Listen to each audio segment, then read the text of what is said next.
গত বছর ৫ই আগস্ট আওয়ামী লীগ সরকারের পতনের পর ছাত্র জনতার আন্দোলন দমন সহ বিভিন্ন গণতান্ত্রিক অধিকার লঙ্ঘনের অভিযোগে পুলিশের বিতর্কিত ভূমিকা ব্যাপকভাবে আলোচিত হয়। গুম, নির্যাতন, মানবাধিকার লঙ্ঘন এবং অবৈধ সম্পদ অর্জন সহ গুরুতর অভিযোগ থাকলেও পুলিশের অনেক উচ্চপদস্থ কর্মকর্তা পলাতক রয়েছেন।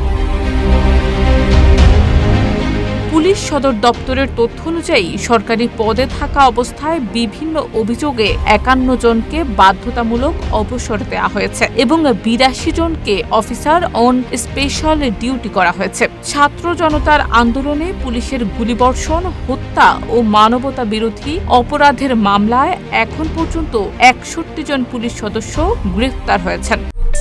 আরে কাট আপ কেনাকাটা লেভেল আপ করতে এলো CartUp. Best deals, authentic products আর ফাস্ট ডেলিভারি পেতে ডাউনলোড করুন কার্ট আপ অ্যাপ।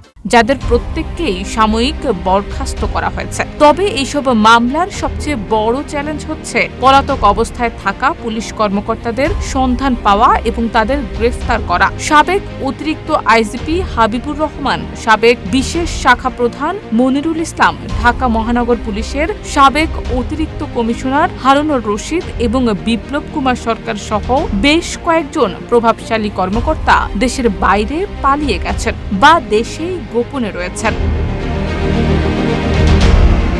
এই কর্মকর্তাদের অনেকের বিরুদ্ধে ইতোমধ্যে আন্তর্জাতিক পুলিশ সংস্থা ইন্টারপোলের মাধ্যমে রেড নোটিশ জারি করা হয়েছে। তবে সরকারের রাজনৈতিক সদিচ্ছার অভাব, আন্তর্জাতিক সহযোগিতার ঘাটতি এবং রাজনৈতিক পৃষ্ঠপোষকতার কারণে তাদের গ্রেফতার ও দেশে ফিরিয়ে আনার কার্যক্রম তেমনভাবে সফল হয়নি। তাদের বিরুদ্ধে দুর্নীতি, ক্ষমতার অপব্যবহার ও অবৈধ সম্পদ অর্জনের অভিযোগও রয়েছে। এর মধ্যে বিশেষ করে সাবেক অতিরিক্ত আইজিপি খন্দকার গোলাম ফারুকের বিরুদ্ধে প্রায় ৩,০০০ কোটি টাকার অবৈধ সম্পদ অর্জন ও অর্থ পাচারের অভিযোগ রয়েছে।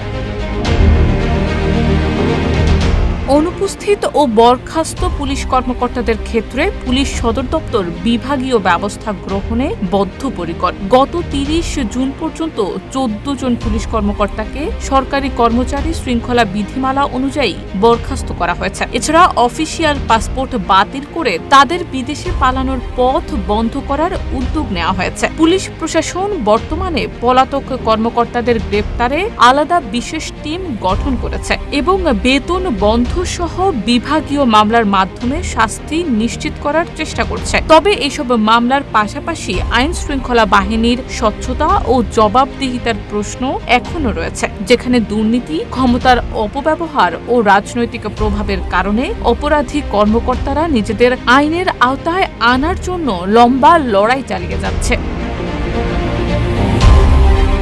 শারমিন নিশু,